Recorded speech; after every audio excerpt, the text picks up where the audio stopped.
Assalomu alaykum, hurmatli asalarichilar. Mana bugun 2025-yil 12-oktyabr.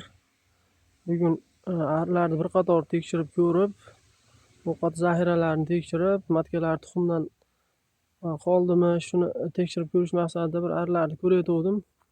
Hozir arilar holati yaxshi. Ovqat zaxiralari ham bir 5-6 oilada ozgina kamroq ekan, ularga berib yuboraman yana. Qolganlari tayyor ekan qishga. Arilar holati yaxshi. Bitta oilaga kelganimda bir yomon narsaga guvoh bo'ldim. Mana shu oilamizga kelib qaraganimda rasplotlarni ustida ochiq rasplotlarni ko'rdim. Yopilgan rasplotlar ochilib qolgan. Keyin uni yaxshilab kuzatganimda uni ichida tropikanasi bor ekan.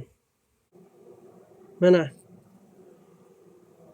masalanchilar, mana tropilapis kanasi mana shu bo'ladi.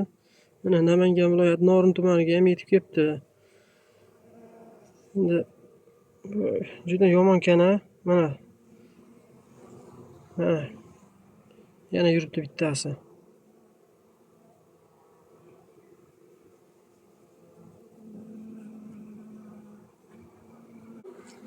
Mana yana bitta ramkasida ozgina rasplot bor ekan. Mana bu ramkada ham bor. Mana 3 ta yuribdi mana shu ko'ringan joyda o'zida mana. Mana shu ramkani bu tarafi mana ozgina rasplot qolgan, lekin shu kechroq qayerdandir ilashib kelganda mana shu kana.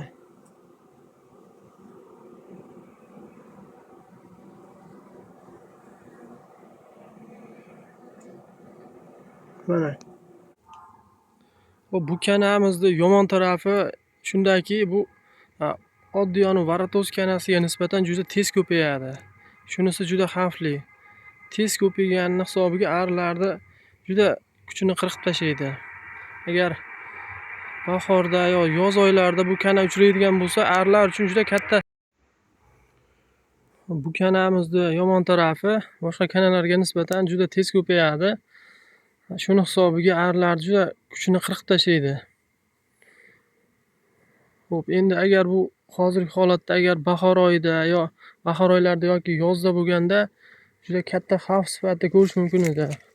Hozirgi tarafini endi bu kana uchragani bilan ham men uchun yutuq tarafi, ko'p oilalarim mana tuxumdan qaytib bo'ldi. Matkalar umuman tuxum qo'ygani yo'q. Bitta-ikkita oilalarda tuxum bor ekan, qolganlarini уже rasploti chiqib bo'lganlari ham bor. Bu kanani ko'payadigan ozuqasi o'sha rasplot. Kana arini o'zida oziqlanmaydi bular. Arini o'ziga yopishib olib yurmaydi hozir. Varatoz kanasiga o'xshab. Shu rasplotlarni so'rib oziqlanadi. Endi men uchun yaxshi tarafi rasplot tugaydi. Shu bilan bu kanalar ko'paya olmaydi. Bizda shu Namangan Norin sharoitida oktyabrda oxiri, noyabrda boshlarigacha rasplot to'la to'xtaydi. Umuman qolmaydi rasplot. Shu bilan noyabr, dekabr, yanvarda 5-10-larigacha tuxum bo'lmaydi. O'shani hisobiga bizda bu kana yaxshi ko'paya olmaydi. Shu taraf yaxshi. Voha taraflarda noyabr, dekabr oylarida ham rasplot uzilmaganligi hisobiga u kanalar rivojlanishdan to'xtamaydi, qishdan chiqib kelaveradi, bahorda yana kuchayib ketaveradi. Shu tarafi juda yomon. Bizga plus tarafi to'la rasplotsiz vaqt bo'ladi bizda. 2 oy, kamida 2 oy vaqt bo'ladi. Shunisi juda foyda. Endi hozir bu oilalarimni hammasiga o'sha dimpushka bilan amitrazni sevib chiqaman. Endi natijasini ko'ramiz. Mana hurmatli asalarichilar, arilarni dimpushka bilan amitraz bilan dorilab chiqdim.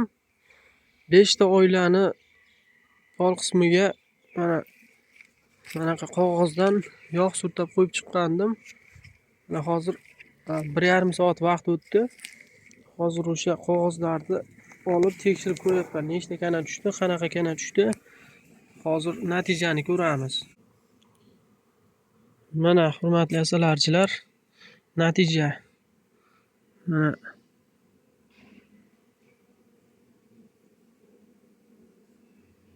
Mana shu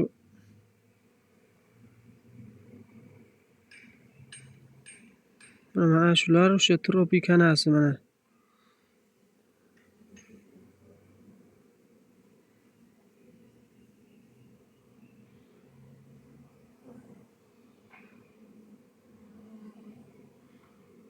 Anchagina to'kilgan, bir 10-15-20 dona bor shekilli menimcha. Mana. Shu mana mayda. Mana.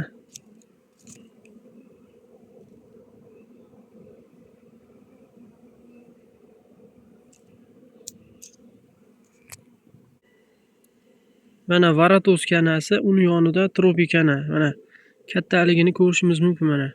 Uni oldida bir 3 barobar Varatos kanasi yirikroq. U juda kichkina.